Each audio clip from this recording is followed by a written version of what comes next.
सातव्यांदा मी महापालिकेच्या सभागृहामध्ये मला जुन्या अमरावतीतल्या जनतेने निवडून दिलं आणि सर्व माझ्या सहकाऱ्यांनी निवडून दिलं म्हणून मी जुन्या अमरावतीतल्या सर्व जनता जनार्दनांचा मनापासून आभारी आहे।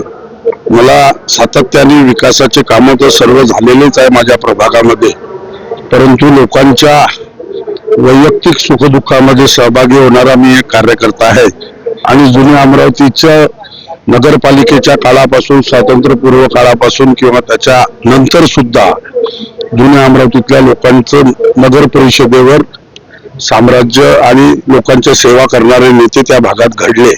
त्यांच्या सगळ्यांच्या आशीर्वादाने मी सुद्धा लोकांच्या सुखदुःखामध्ये सहभागी होऊन त्यांचे सर्व कामं करणं, वैयक्तिक कामं करणं, हॉस्पिटलचे असो, कुठलेही असो, ऍडमिशन असो, एज्युकेशन फील्डचे असो, क्रीडा क्षेत्रातले असो, प्रत्येकाच्या सुखदुःखामध्ये कोरोनाच्या काळामध्ये तुम्ही बघितलं असेल, तुम्ही प्रत्यक्ष लोकांना किती सहकार्य केलं आणि सगळ्या जनता जनार्दनांना माहिती आहे आणि त्यामुळे मला पुन्हा सातव्यांदा त्यांनी या सभागृहात महापालिकेच्या पाठवलं।